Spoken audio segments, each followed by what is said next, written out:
Good afternoon, everybody, and welcome to Chit Chatting with Jocelyn. I'm so glad that you could join me. We've got another fabulous show for you. As usual, I'm bringing you slightly, mostly, kind of a lot controversial information. You know me, it's not drama, it's controversial, and it's usually steeped in the New Hampshire Constitution. You know, 4 short years ago, I didn't know a lot about this. I knew right and wrong. I knew laws. I knew when you broke them, blah, blah, blah. What I didn't realize is that New Hampshire had its own state constitution. I didn't realize that it was sovereign, that it superseded everything, that we, the people, were the employer to all the legislators. The state of New Hampshire, way back in the day, 1776, made a social compact with the federal government. They were, if you wanted to do a pyramid, it was we the people, state of New Hampshire, federal government. We the people, we the employer were on the top. State of New Hampshire was here, federal government was here.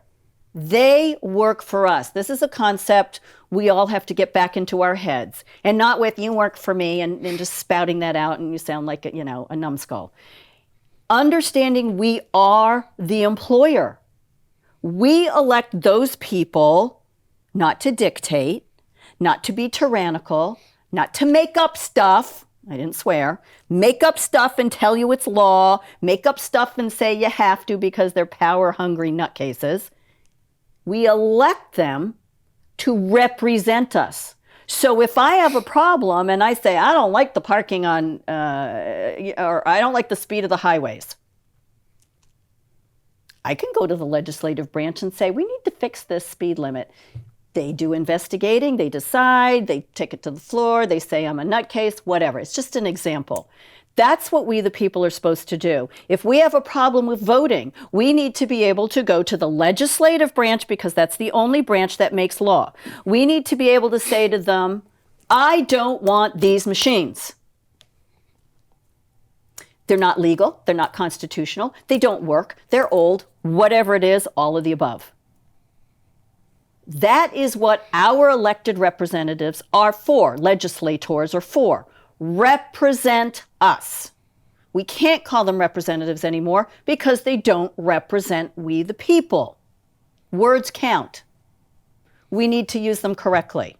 So on that note, I have a fabulous guest, and it is Al Brandano, and he is going to give us his background story as to how do you get involved in this, because like I said, I started 4 years ago, some stuff happened, I figured out what was going on, started learning, studying with Daniel Richard, working with constitutionalists, very, very, very smart people, way smarter than me.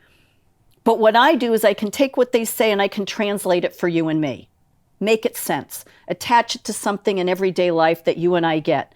Bottom line, we need to learn, we need to be educated, and we need to exert our power as we the people and we the employer, and stop being subservient to legislators and dictators and tyrannical nutcases that believe they have the right to tell us what to do all the time.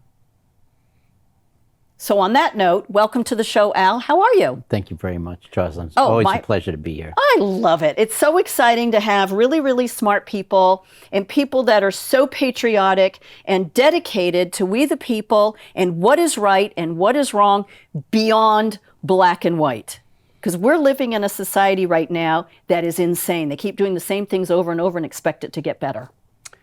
Not only is that, but the thing that amazed me from when you were talking about your mentor, Daniel Richard, and now mine for a long time, one of the things that inspired me the most was to really get back in, not just the U.S. Constitution, but the New Hampshire Constitution, and really going there and understanding, what our duties are, not just our rights, but our duties. And you and I had talked about earlier, Article 38 of the Constitution, and for us, it gives us it's our duty, it's our job to oversee our legislature. But isn't that the job of an employer? Yes, it is. But I'm saying is we all work so hard. We work 2 jobs. Everyone's been doing, and there's a lot of good people in government, right? But unfortunately, without oversight from the public, from us, things can get out of hand, right? And that's really kind of what happened here in New Hampshire in voting rights for a long time and voting issues. Correct. And it's on a kind of a runaway track right now. And we need to, it's our duty to haul it back and bring it back. And how do we do that? Very interesting. There's many ways to start, but the most important thing for people, and I tell everyone all the time, what can I do? I have no experience, I don't really know anything, or how do I get involved? Do something, anything, right? Go to your town office, become part of a observer of elections, right? Dedicate your time to something in your community. Get on a town board. I mean, look at the selectmen, assess all Ways these and means, ways, anything. Get involved instead of sitting down and worrying about. We're all waiting for that leader to show up. You're the leader that everyone's waiting for. You just got to get off your ass. I don't know if I can say that. Excuse me. Yeah, because I think get it's off true. your keister and get involved. And the reason we've gotten to this situation because we're not involved. Right. And as you so aptly said, we're busy. We're working 2 and 3 jobs. I know many of my friends are working 2 jobs. I work 2 jobs. And you get on this treadmill and it's really hard to get off. And then when you get knocked off, which I was, you start to look around and go, wait a minute. What do you mean I have to do this? Well, what do you mean? And here's the part that I think gets demoralized for everybody. They look around and they go, what can I do? How can I, as one person, make a difference? How can I make a difference? And that's the thing. You know, everything starts with one step. You'd be surprised.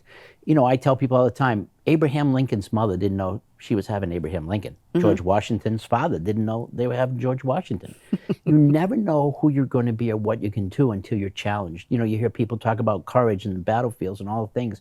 Most of the time when you read the story, it's the regular man or woman. Correct. It's not that special person that does these things. So I tell people all the time, you don't know who you are until you've been challenged. Yep. So be that person and find out who you really are and get involved. Our republic requires it right now. Right. It requires it. Right. Email, phone calls. If you're good at writing letters, write letters. Anything. If you're good at writing little speeches and standing up at that school board meeting, at that town meeting, whatever. If you're passionate about taxes, which I am, stop spending my money. Stop spending everybody's money because I didn't give you permission. Get both of your hands out of both my pockets because otherwise I'm going to chop them off. This stuff has to stop. Right. I'm crazy. So now voting. Yes. I don't care if you're right, you're left, you're middle, you're purple, you're pink, you're up, you're down. Your vote counts. Yes.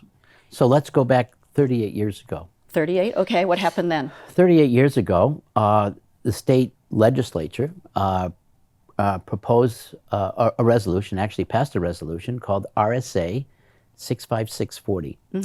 And it allowed the selectmen, specifically the selectmen, to decide if they would use voting machines, very important on this one, trial basis.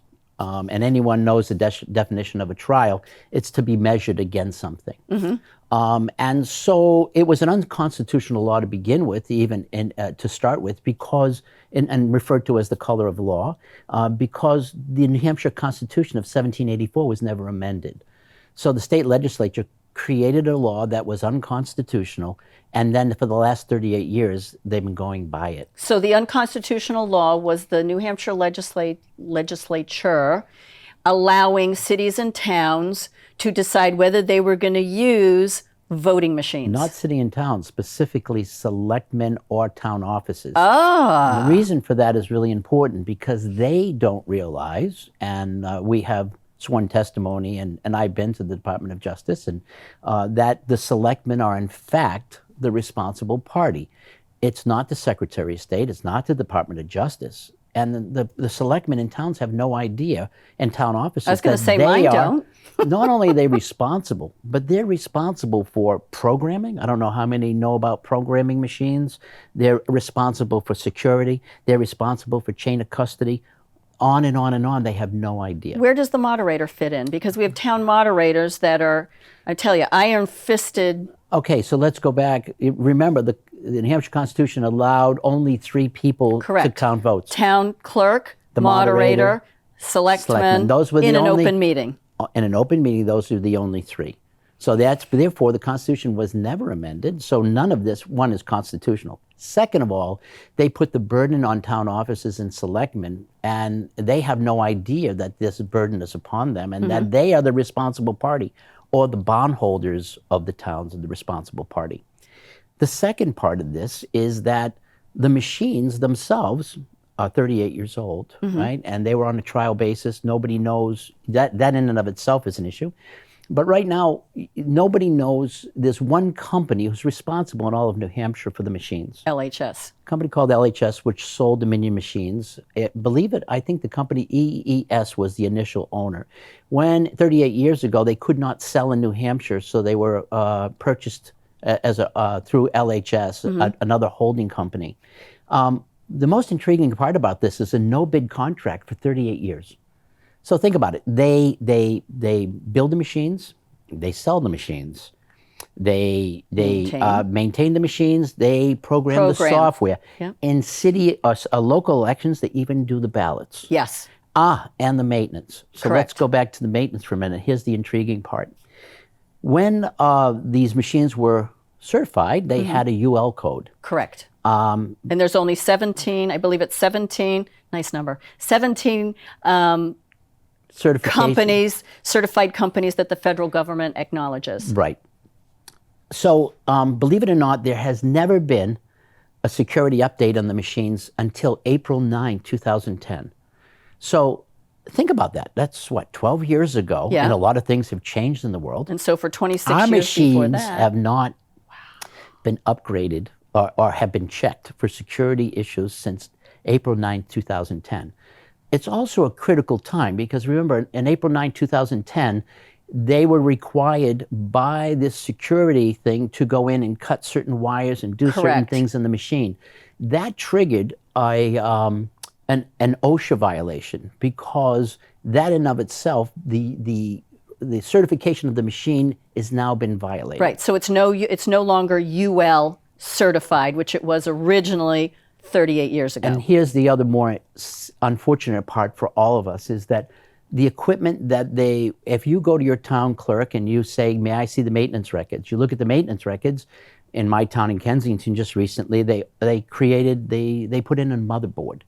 Well, a motherboard, in regards to RSA 65641, a machine is considered altered if software, hardware, on and on and on is altered. replaced. Yeah. Well, if you're replacing or altering the hardware because the machines themselves have this is unbelievable, no security and serial numbers on what has been tested and accepted to be part of the machine. So we don't know, the towns don't know, the Secretary of State doesn't know, the Department of Justice doesn't know what parts are being placed back in the machine when they're maintained. Because there's no serial number, there's no certification, there's no, what's it called? Chain of custody. Chain of custody, thank you. You're welcome. So this is really amazing. I mean, a lot of people think it can't be. It is. This is what and how did this happen? It happened because our legislature, all of them, what did they do? If you look at the laws right now on the books, and I'll give you an example. In Wyndham, the town lawyer was debating the Department of Justice, and the Department of Justice and the Secretary of State said the election there was fundamentally flawed. Now, you hear a lot of things about folded ballots and things like that. Fundamentally flawed. Let's take a look back at that. Why? They had 137 violations of law that was created, right? 137 violations. You would say if somebody violated something 137 times, you're going to jail. Absolutely. Here's what's so amazing. In the state of New Hampshire, there is no justification, there is no penalty. The state legislature has created no penalties for people to violate anything to do with voting law. Think about that. That is frightening. Frightening. That is. And here's the other part of it. Town clerks, moderators, they are not required to have any training. Correct. I mean, it's voluntary. Voluntary only. There's no certification for them. It's unheard of. And That's ridiculous. And You we're have to the have a first in the country. We're the first in the country, and the governor says safest election. I'm not telling anybody's fraudulent. I'm not doing that. I'm just giving you the facts and you make the determination for But yourself. if I wanted to cut hair, I'd have to jump through hoops and get certification and licensing and all these other things to cut hair.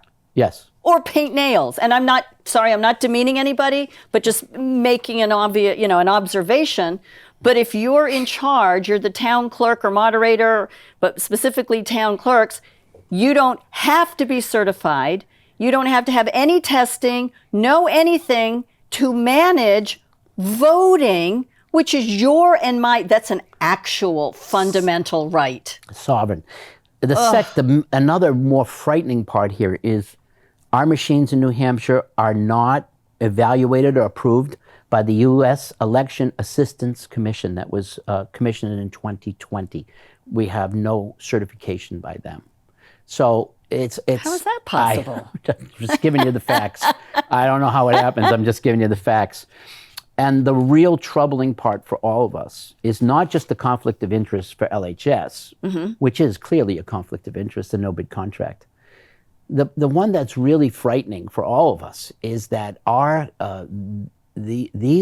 you have to ask yourself, in Kensington specifically, I just appeared before the selectmen, and I showed them this information, and I asked them that we go back to hand counting for the next election because of this, right? And you would think we would err in the side of safety, right? If you were flying an airplane and you were doing something and you said, there's turbulence over there, you can go over here, the chance is 50-50. Well, you're probably not going to go there because it's 50-50.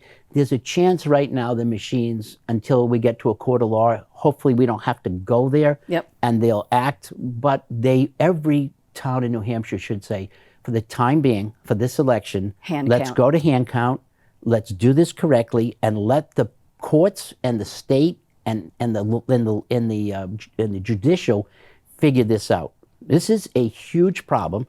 We look at about 30% of the towns in New Hampshire hand count anyway. Right. There's no reason why we can't do it.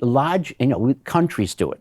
Correct. I mean, when you've got France and all these other countries hand counting the entire country, stop whining, New Hampshire. We can do it. Stop whining, Nashua, Manchester. It means we, the patriots, need to get up off the couch. This is your duty. Yeah, go in and help count. Say, hey, I'm ready to go.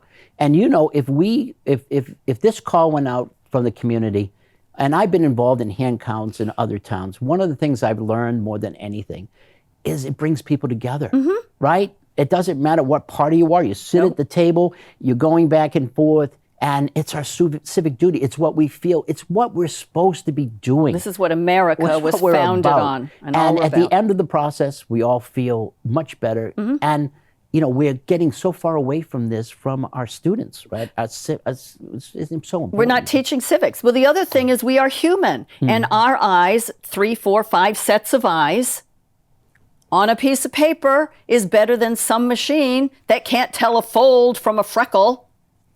Just saying, from a dimple. I mean, this is insanity if we've not learned anything. And why are we sitting back and allowing legislators and commissions who are appointed, not elected? And again, even if we did elect them, you represent us. You don't dictate to us. And this is the nasty circle we're in. And in all fairness to the Department of Justice, and we've gone, several of us together have gone, they have looked at the laws, and we bring these things and they say, okay, show us where we prosecute.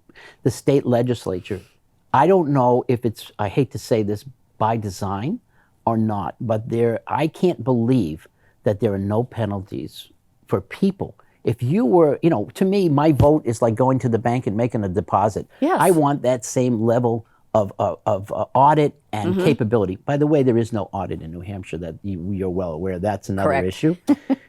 People will say, well, if you're 3% of the vote, yes, 3% of the vote, but there's no risk limiting audits. We don't go back and look at elections to see if in fact they were correct. Correct. Right. Yeah. We're the only state here that doesn't.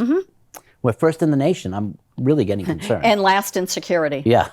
First in the nation and last in security. This should upset you people. Oh my God. This should, piss you off. Yeah. My vote counts, your vote counts. It doesn't matter what your party affiliation is or if you don't have a party affiliation. We should be able to vote. Our vote should count, and we should never, ever, ever have to worry And ever. I think you're absolutely right. No one is accusing anyone of doing anything fraudulently here. We're not here to do that.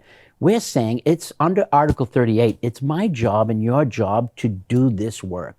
It's our job, and we need to do this. Yeah. And we need to hold people accountable. And that's why I always laugh, because when people say we the people, even if you look at the U.S. Constitution, it's written this big. And the reason it's written this big is because we're above everyone else. Correct. And We're like you above the say, I think governments every time. respectfully, we don't tell people, hey, you work, but I don't mean that. Right. But I mean, it's our duty to oversee this, and it's our duty to correct it, and it's our duty to force the legislature and the Department of Justice and specifically the Secretary of State to do this. If not, Right. towns are going to be sued, and they're going to be held responsible, and nobody wants to do that. Well, and the bottom line is, if you really want machines and you want to spend all that money, because remember, 38 years of taxpayer dollars for a machine we never signed off on, and you were never asked about, and oh, by the way, is never certified or secure, just saying.